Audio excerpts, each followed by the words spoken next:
Once again, welcome na naman po sa aking YouTube channel. Ayan, so ito na naman si Shina siya muli na nagbibigay sa iyo ng impormasyon lalong-lalo na sa mga nagbabalak magbablog or sa mga baguhang vlogger dito sa mundo ng YouTube. Ang topic natin ngayon is kung paano ba mag-research sa panibagong content. Mostly talaga, ito yung mga ginagawa ng mga baguhang vlogger katulad ko. But then, since na sinishare ko sa inyo yung mga experience ko about sa pagbablog, based on my experience ito yung ginagawa ko. So, ito yung mga bagay na dapat kong i-share sa inyo. Ano ba yung pagkakaintindi mo dun sa paano mag-research ng panibagong content para sa vlog? I-share ko sa inyo yung pinaka-effective na ginagawa ko sa aking YouTube channel kung paano ako mag-research. Unang-una guys, i-research muna ako sa Google.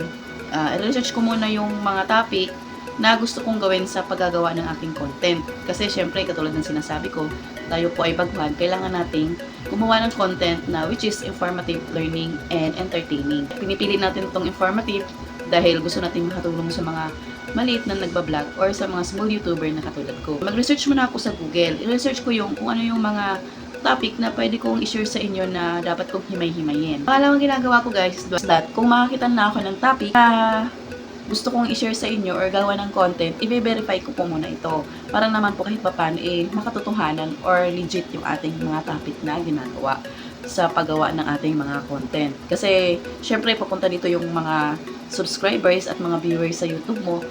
Kasi, trusted ka na nila. So, dapat, ang ibibigay mo sa kanilang information is that legit talaga, let me say, true information at makatotohanan. And of course, guys, kailangan natin suriin yung source. Paano ba natin suriin yung source? Suriin natin yung source sa pamamagitan ng pag-verify. Tulad ng sinasabi ko, kailangan nyo munang i-verify yung mga topic na gusto nyong i-share sa inyong YouTube channel. Hindi po tayo pwedeng gumawa-gawa lang ng topic na hindi makatotohanan at walang proper na source kung saan ito nanggagaling at kung sino yung may gawa nitong source, itong topic na to. Ayan. Pangatlo, of course, kailangan highlights mo lang yung mga mahalagang informasyon. Ayan. So, paano nyo ba i-highlights? Ano bang pagkakaintindi nyo sa highlights? Kumbaga, kunin nyo na lang yung pinaka-importanteng information doon sa topic na which is, hindi nyo talaga pwedeng kopyahin yung buong topic. Kumbaga, meron pong gumawa nun or may author po nun. Possible po na magkaroon kayo ng problema sa copyrights. Kapag nakakuha kayo ng topic na which is gustong-gusto nyo i-share dito sa YouTube channel nyo, kailangan or specific information ang kukunin nyo. Kung ano yung mahalagang topic or mahalagang information doon sa topic or mahalagang message doon sa topic, yun lang po ang pwede nyo kunin. At hindi nyo po pwedeng kopyahin yung buong topic kasi meron pong author nun. Kung halimbawa, video, meron pong original content creator nun. So, kailangan kapag kinopya nyo po yun, yung kung mahalagang detalye lang or mahalagang details lang po. Next po, is kailangan i-organize natin. So, paano pa natin i-organize? Yung, kumbaga, ayusin natin. Kumbaga, i-line up natin isa-isa. Alam nyo naman po siguro kung paano mag-organize, di ba? Yun po yung gagawin natin. So, kailangan, i-arrange nating mabuti yung ating mga topic na gagawin. Para na mas lalong maintindihan ng mga viewers at ng mga subscribers ng inyong YouTube channel. Kumbaga, i-deliver mo siya sa mga viewers at mga subscribers mo nang nakahanay po talaga or naka-organize at naka-arrange para mas lalo nilang maiintindihan yung inyong ibig sabihin doon sa topic na yon. Kasi pag nakakalito po talaga yung isi-share nyo, aalis or mas lalong hindi ka panonoodin ng iyong mga YouTube viewers. So, kailangan talaga kapag nag-share kayo ng topic sa iyong YouTube channel, kailangan organize and specific po yung information.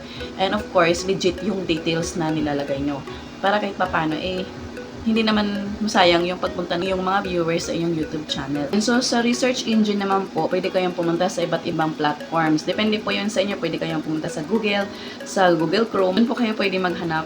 And then, i-type nyo po yung specific na topic na gusto nyo pag-usapan dito sa inyong content. Para kahit paano, hindi malito yung Google na lumabas yung result. Kasi minsan, kung hindi specific yung pag-type ng title or pag-type ng topic na gusto nyo, at hindi maintindihan ni Google, hindi lalabas yun sa search. So, kailangan be specific na details and information dun sa topic na nire-research mo sa inyong research engine. Once na nahanap nyo na po yung topic, kailangan nyo po itong i-verify kung ito ay accurate or tama yung informasyon na na-research nyo. Kailangan nyo po yung gawin para naman kahit papano makatotohanan yung content na gagawin nyo na i-share nyo sa inyong mga YouTube viewers and YouTube subscribers.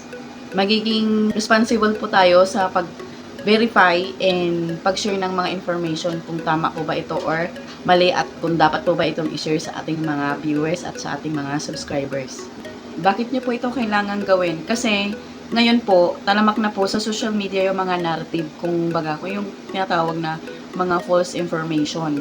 So, kailangan lahat ng mga topic na isi-share mo sa inyong vlog or sa inyong content, dapat makatotohanan, guys. Iwasan nyo po na mag-share ng mga topic na hindi makatotohanan kasi pwede na mabash kayo or ma-report ang inyong YouTube channel. Sayang naman po yung pinaghirapan nyo.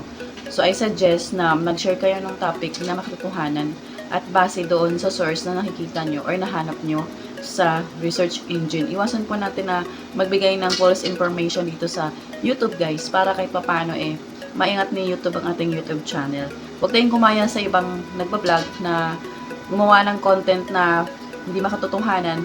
Ang aim is kumita lang. Hindi po ganun yun. Para masiraan lang yung isang tao, para kumita lang siya sa kanyang pagbablog. So, kailangan malinis po ang ating mga transaction dapat dito sa pag-YouTube natin or dito sa platform ng YouTube. Sana maging halimbawa tayo, lalo-lalo na sa mga gustong mag-vlog at nagbabalak na magbablog. Sana maging halimbawa tayo or maging mabuting halimbawa tayo sa kanila para tayo ay tularan sa pagbablog dito sa mundo ng YouTube. So, ito na naman po siya na siya nagsasabi na kaya ko. I'm sure kaya mo rin. And maraming salamat sa pagpunta sa aking YouTube channel. And don't forget to hit the notification bell para kayo updated sa aking panibagong videos na i-upload. Salamat guys sa pagpunta.